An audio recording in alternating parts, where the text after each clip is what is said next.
With just how rushed the finale was, we're not surprised to see that there are tons of lingering questions left behind when it comes to Game of Thrones. Fans still have some concerns about the fates of several characters, and hope that the upcoming Jon Snow spin-off will give us the answers we need. In today's video, we'll go over some of these lingering Game of Thrones questions and a lot more. So let's dive in. First up, at number 10, is if Arya will ever make a return. Arya Stark was never too big of a fan of being married off to someone. Instead of getting married to Gendry, she sets off on a journey to explore the uncharted regions of the map in pursuit of adventure. After spending so much time apart from her family, she would have had no issue staying away from them forever. But as fans, we'd love to see her return at some point. Considering how close she is to Jon Snow, there's a good chance she might make a cameo in the upcoming spin-off. Her role in the show is still a bit hazy, but who knows? Jon may just imagine a flashback with his favorite sister while he's out there in the cold and nostalgic about the good old days. Moving on to number 9, seeing Bran's reign as king. Who thought that out of everyone, it would be Bran that gets to sit on the Iron Throne in the end? He literally said earlier in the final season that he couldn't be Lord of anything, but it seems that it was just the writers trying to subvert our expectations yet again. Though it's safe to say that the Three-Eyed Raven's wisdom makes him uniquely equipped to lead Westeros. There's always a chance that fans will find out more about what's been occurring in Westeros, even if Jon is outside the wall and has nothing to do with Bran's rule as king in Game of Thrones. Jon could hear some details about his brother's reign or get to meet him in the finale if and when he comes back from the north. Now for number 8, the fate of Casterly Rock. One thing that Game of Thrones didn't really touch upon in the finale was the fate of Casterly Rock. After Tywin's death, we imagined it would have been passed down to his kids. But only Tyrion seems to be alive by the finale, and he took up a job offer as the King's Hand. So it seems that he might not have accepted Casterly Rock. Even if Tywin's direct line has almost disappeared, the House Lannister and its complicated past can't be ignored. The lordship will most likely pass to a more distant cousin. Bran may just decide to get some revenge from the Lannister family and give it off to some random peasant from Westeros, although he did mention he doesn't want any more. Following up at number 7 is the Night Watch's purpose. For most of its history, the Night Watch has served as a protective shield from the Wildlings and White Walkers. Both of these threats are dealt with by the show's finale, raising the issue of whether the Night's Watch is still necessary. It's possible that King Bran may decide to completely defunct it. We imagine Jon finding some threat beyond the walls and may return to inform the Night Watch, but it'd be completely abandoned. Sounds like the kind of tragic and scary thing Game of Thrones would do to us. Let's talk about number 6 on the list, the relevance of Jon's ancestry. Finding out that Jon was the rightful son of Prince Rhaegar Targaryen was a huge surprise for most fans. Not only did it make him an heir to the throne, but it was also the reason why Dany couldn't trust him, and ultimately the two drifted apart. That said, beyond fueling Dany's mental decline, Jon's ancestry didn't really add much to the show. And now, north of the Wall, Jon's parents have little to no relevance. As a result, it seems that the Targaryens' tales ends the moment Jon leaves the Night's Watch. Jon may still have some importance beyond the Wall, though. After all, the prophecies mentioned in the A Song of Ice and Fire novels still haven't been properly fulfilled in the show. Following up on number 5 is if Drogon is still around. After Jon stabs Daenerys Targaryen in the heart, Drogon flies away with her body. After the first small council meeting held by King Bran, the dragon is said to have been last seen flying towards Volantis. Fans might have thought that he was just looking to bury his mother, but what if he had some other goals? It's difficult to imagine a Jon Snow spin-off without dragons, so we think there's a good chance that Drogon will come back, and this time he may have an undead Dany with him. Then at number 4 on the list is Sam and Gilly's relationship. Samwell Tarly managed to make it out of Game of Thrones with a fairly decent ending. After Bran the Broken became the king, Sam served as his High Maester. During this time, it seems that Sam is continuing to date Gilly, even though the Maesters forbid this for anyone in their order. That said, the new system doesn't seem to care much for existing laws and practices. Considering Jon and Sam are pretty close, Tarly may make an appearance in the spin-off. Maybe he'll even have a couple more small Samwells running around King's Landing. Next, at number 3 on the list is the fate of Mirian after the death of Dany. Before attacking King's Landing in Game of Thrones, Daenerys liberated a lot of cities while traveling north. Mirian, which Dany frees from slavery, is probably the most important out of all of them. Before leaving the city, she leaves Daario Naharis in charge, but it's never brought up again in the show. After the fall of King's Landing, it seems unlikely that Daario and his forces will be able to keep peace in Daenerys' conquered city for very long. The only thing that really kept the slavers at bay were Dany's dragons. Without them, there won't be much standing in their way, and they may decide to regain control of the city. Daario may even head to Westeros and try to avenge his fallen queen. There are definitely some decent possibilities for his character.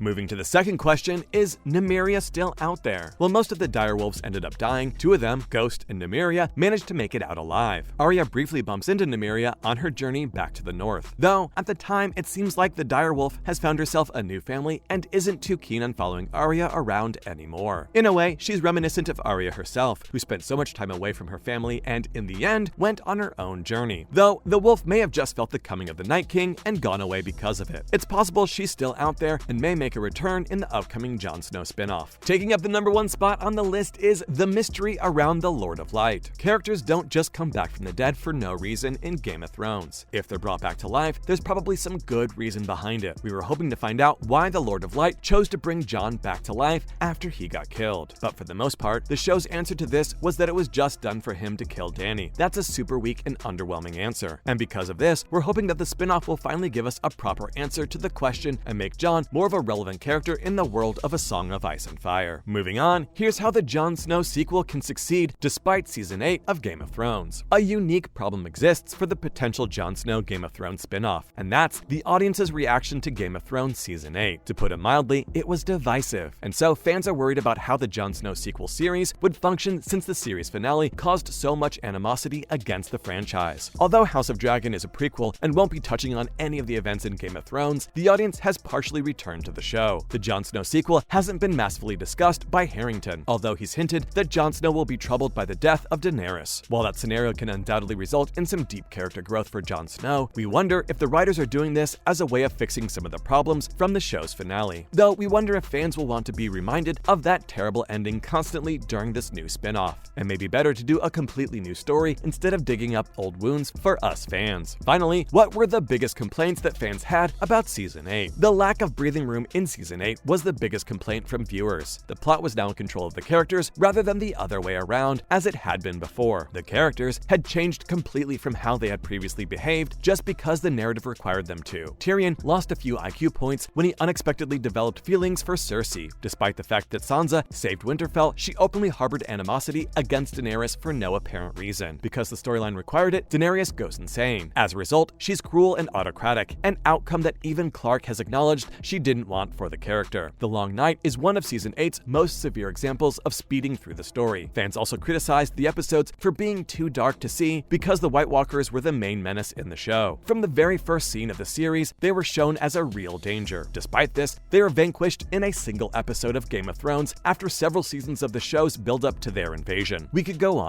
but we're sure you get the idea. It's hard to imagine the Jon Snow spinoff fixing all of this. But hey, at this point, we'll take anything that we can get. And that's a wrap for this video. What are your thoughts on all the questions that still remain after the Game of Thrones finale? Comment below, give this video a thumbs up, and subscribe to our channel for more videos like this. We'll see you in the next one.